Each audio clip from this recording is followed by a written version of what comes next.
Eu vou querer começar essa avaliação pela NFC North, principalmente por ser um torcedor do Packers e por ser alguém que está animado. Mas eu não vou falar do Packers ainda. Fica à vontade. Eu vou começar devagar. Vamos lá. O Vikings teve 13 vitórias no ano passado. Ele ganhou a divisão com 13 vitórias. Porém, 11 dessas vitórias, Xavier, foram por menos de uma pontuação. Sim. Então, jogos que ele ganhou entre um field goal e um touchdown. Vou fazer um adendo por uma a isso, posse. Tá? Vou fazer um adendo a isso, só porque é uma curiosidade que eu tenho aqui, mas eu não vou falar isso hoje como pauta. Mas o Broncos, ano passado, ele perdeu por uma posse em praticamente todos os jogos. Então, exato. Se ele tivesse ganho todos esses jogos que foi por uma posse, ele teria ido pros playoffs. E essa é uma das questões importantes sobre o Vikings, que existe um lance de sorte aí na temporada passada, porque a defesa do Vikings foi a 21ª da liga no ano passado. Foi muito abaixo do nível de uma defesa do Vikings das últimas temporadas. Então, assim, não dá para desconsiderar essas informações quando se fala, por exemplo, do Vikings e da temporada passada.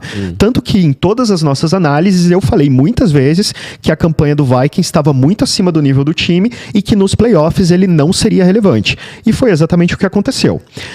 Já o Lions, ele venceu 8 dos últimos 10 jogos da temporada passada. E dos jogos que ele perdeu, principalmente no começo da temporada, eu não sei o número, mas alguns foram por menos de uma posse.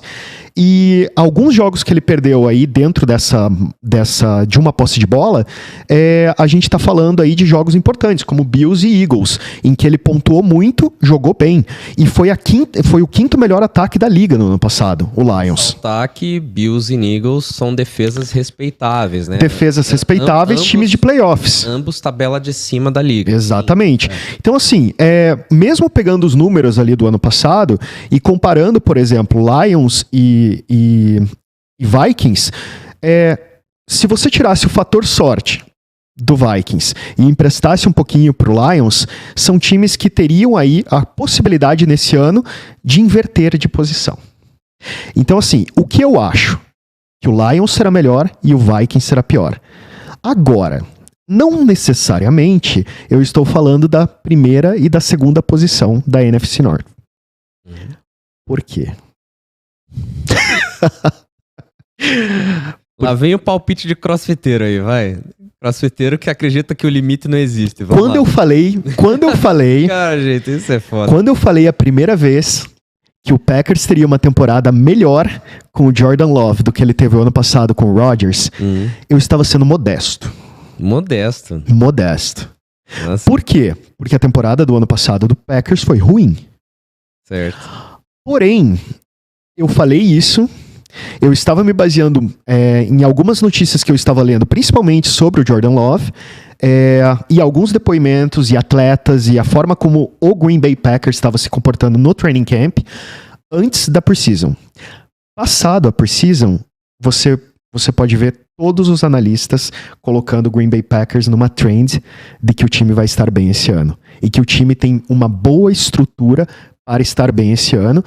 E assim, o Jordan Love continua sendo uma incógnita. Ele continua sendo uma incógnita no time.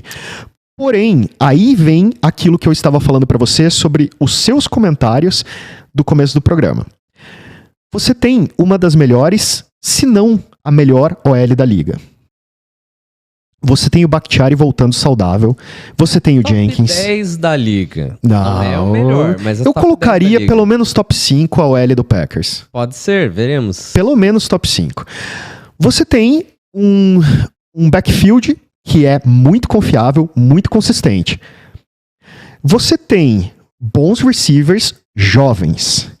E especialmente esses bons receivers jovens, Chris Watson, por exemplo, e o Romeo Doubs, um fator importante deles é quem foi o quarterback que lançou para eles na preseason deles? Quem que era o quarterback lançando para eles no training camp deles, depois do draft?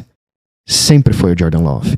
Esse time jovem do Packers que está jogando agora é um time que cresceu com o Jordan Love. Claro, eles jogaram a temporada com o Aaron Rodgers, mas eles foram recebidos dentro do training camp, eles treinaram e jogaram por season com o Jordan Love. Então, assim, existe um relacionamento do elenco jovem do Packers com o Jordan Love muito bem estabelecido, com 3 anos. E tem toda aquela postura que eu já comentei aqui no programa do Jordan Love, que os jogadores dizem que ele fez tudo certo, por isso que ele ganhou a chance dele. E o Packers, não foi uma surpresa para o Packers a saída do Rodgers. Uma troca, uma aposentadoria, eles tiveram 3 anos para se preparar e acreditaram no Jordan Love. Então, assim, os jogadores falam muito bem dele. Deu pra ver nessa preseason que ele foi bastante consistente, bastante eficiente, bastante preciso. Com a OL do Packers, o Packers teve um quarterback hit na preseason. Ok, é preseason. A gente entende que é diferente. É isso, é. Mas, assim, todo o trabalho tá parecendo muito consistente. E se a gente for parar pra pensar nesse time que ele tem ao redor dele, e com uma defesa que vem numa crescente, foi muito bem no final da temporada passada, o Packers tem tudo para ser um time que ele não apareceu até agora nos comentários, quer dizer, ele não estava aparecendo agora, começou a aparecer, porque as pessoas estavam muito focadas no Aaron Rodgers. Mas o clima desse time é outro, o espírito desse time é outro, a garra desse time é outra. Sabe, dá pra sentir nos jogadores que eles estão com uma energia diferente. E aí eu digo que a NFC North, e eu não tô, isso aqui não é palpite, isso aqui é ciência. A NFC North vai ser decidida, provavelmente de maneira dramática, entre Packers e Lions.